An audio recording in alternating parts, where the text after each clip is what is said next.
I'm Marilee Caruso. It's Thursday, July 30th. Today, a huge storm leaves a path of destruction in its wake. Just a simple branch snap, and all of a sudden it just shot through the roof. From trees crashing through people's homes to power outages and ruined outdoor food markets, how much damage was caused by last night's storm? Also tonight. Every nurse is terrified that they're going to have a death on their shift. A plea for help. The Manitoba hospital nurses say they're dealing with dangerous understaffing every shift.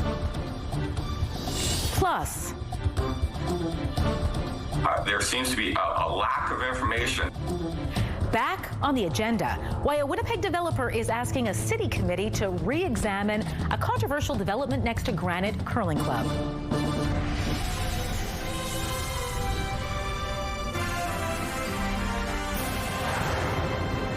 Good afternoon. Thanks for joining us. Crews are still assessing the damage, but it's already clear last night's powerful storm caused considerable damage. The storm blew through southern Manitoba, bringing high winds, heavy rain, and a lot of lightning. And when it was all over, the extent of the damage was visible. Downed trees and power lines left thousands without power.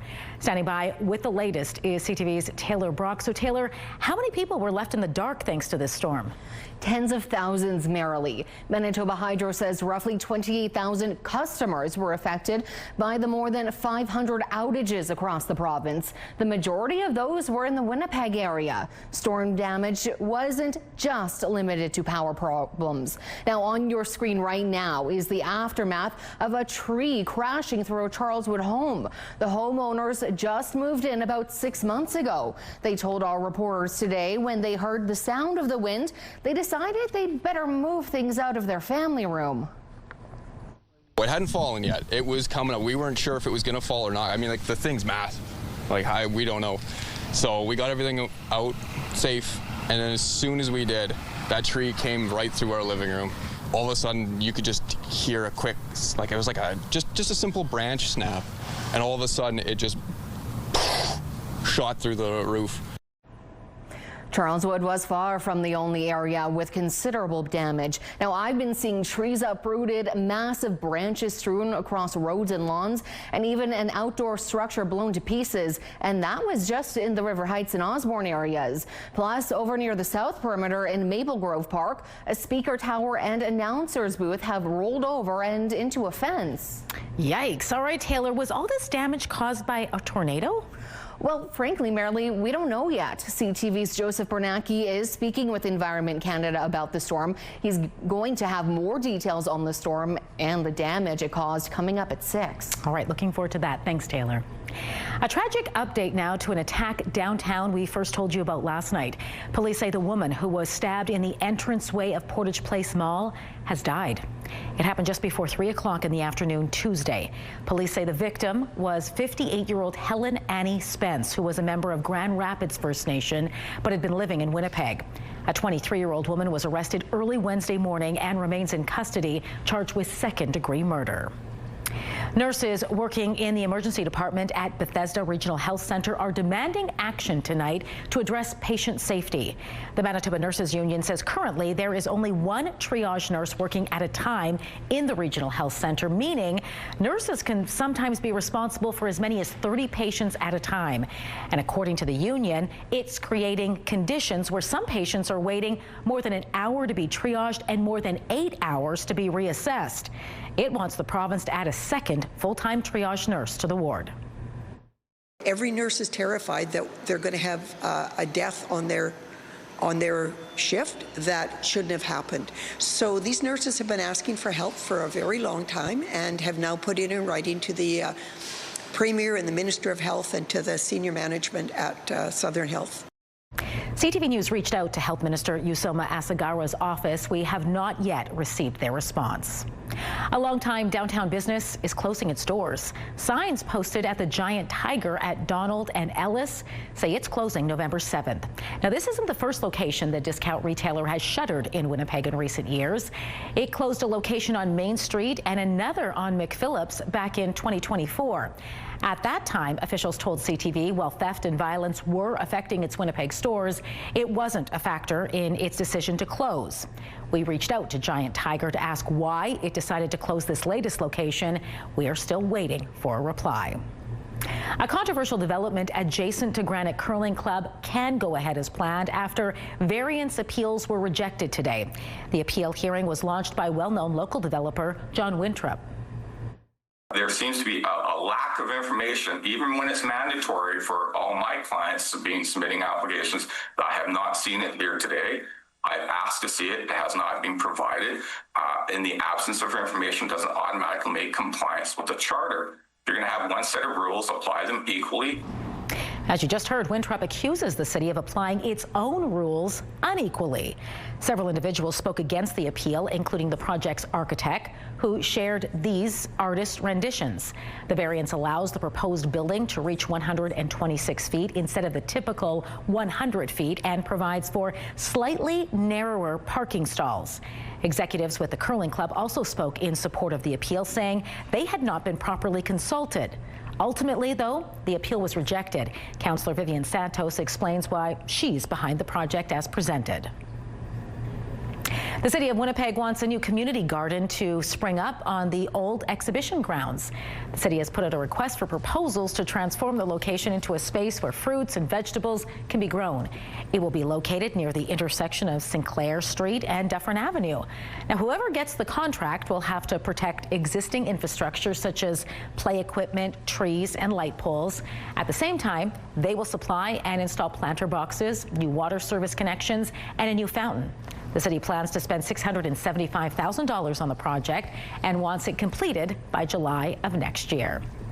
All right, let's bring in Colleen Brady now. Get a first look at your Skywatch evening forecast. Warm out there today, but not quite as hot as we saw yesterday. No, the cold front that triggered all those thunderstorms was also responsible for that. So we had, of course, that exceptionally hot and humid day yesterday across the province. Enter a cold front. I say cold front, but the air is a little colder relative to the much hotter, humid air that it was entering into.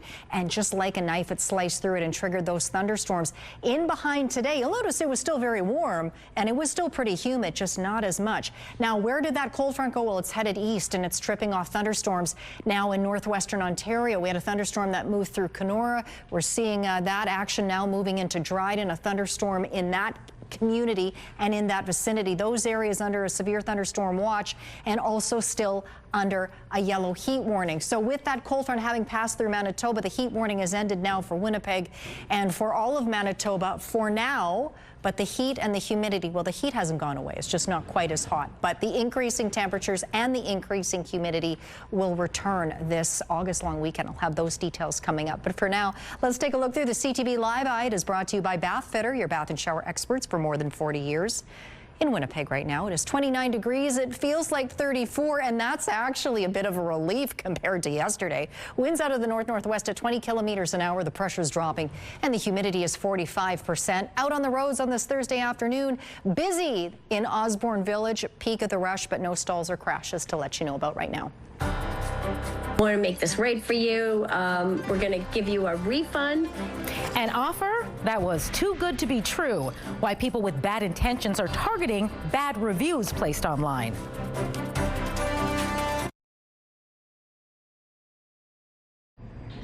Taking a look at the markets today, crude oil dropped 87 cents. The Canadian dollar added 0.3 cents. Gold gained $63. The TSX rose 172 points. The Dow Jones closed 613 points higher, while the Nasdaq was up 679 points. Every day it seems there is a new scam to worry about, and now there's one involving criminals checking complaints people post online. As CTV's Pat Foran shows you, if you post a negative review, you could be contacted by someone claiming you'll get a refund when you're actually getting scammed.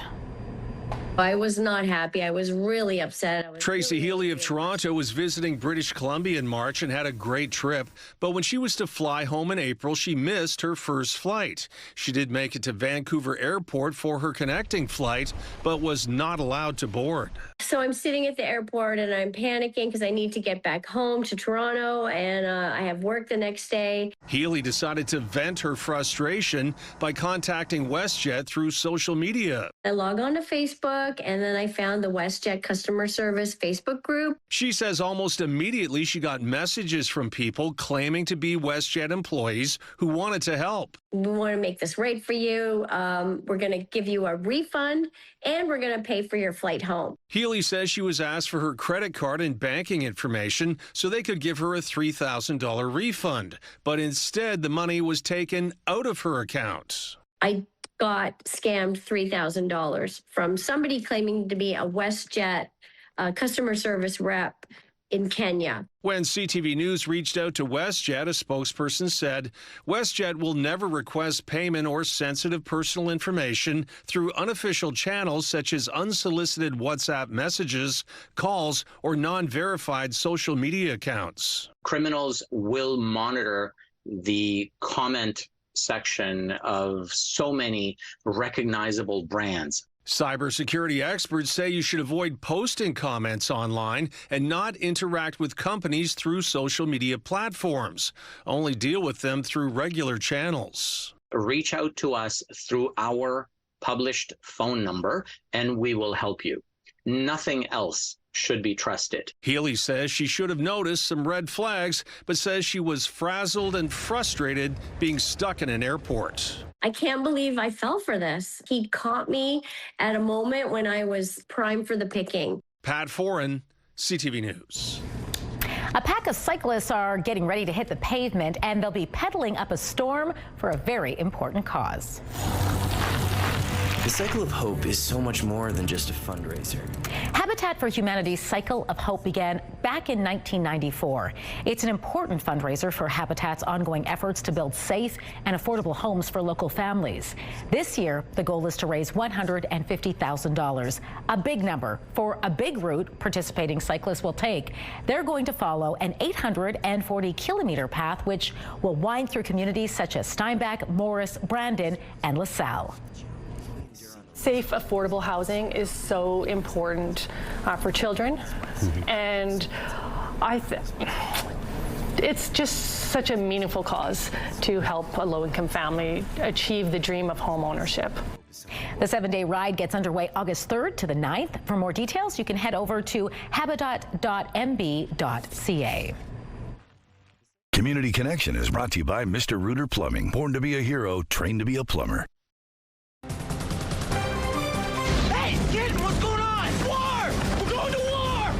And they're going to Comic-Con. We'll tell you which stars from the 90s cult classic will be coming to Winnipeg this Halloween. That answer next in Spotlight.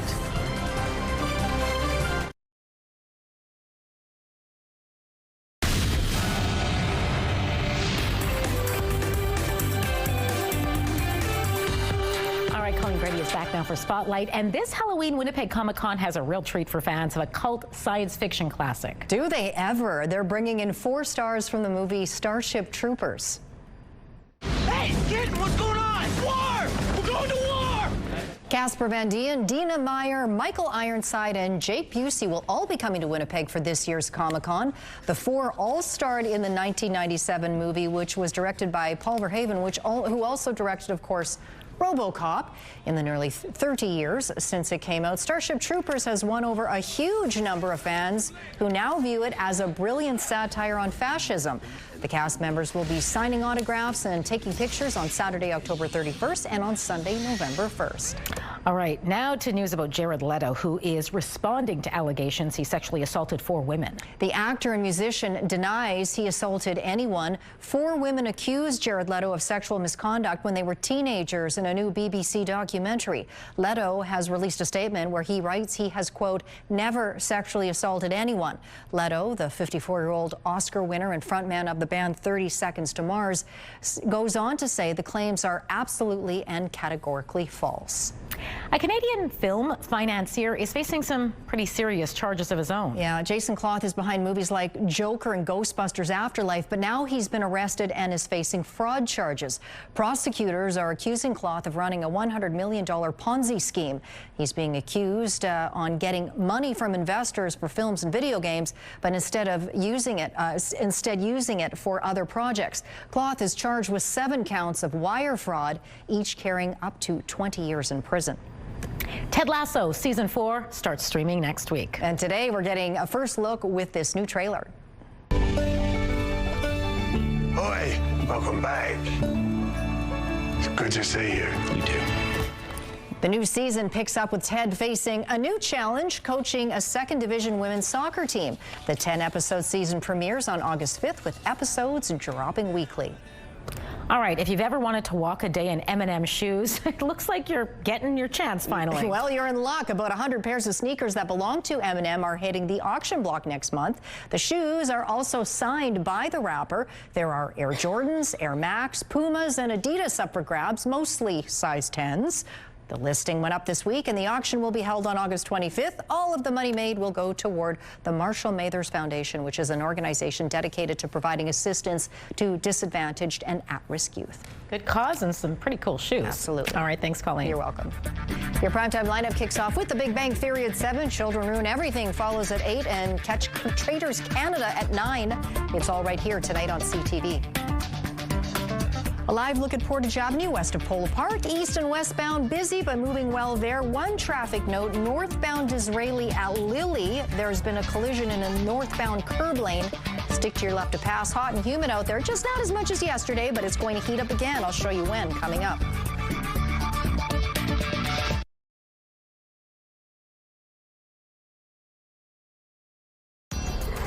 Women's clothing provided by RW & Company. Salon services provided by Essentique Spa Salon. Hawaii's Kilauea volcano is stirring once again. It's spewing lava from a dome fountain, creating a really stunning pool of lava. There's currently an orange watch at the famous volcano, meaning it's exhibiting heightened or escalating unrest. Kilauea is one of the most active volcanoes in the world.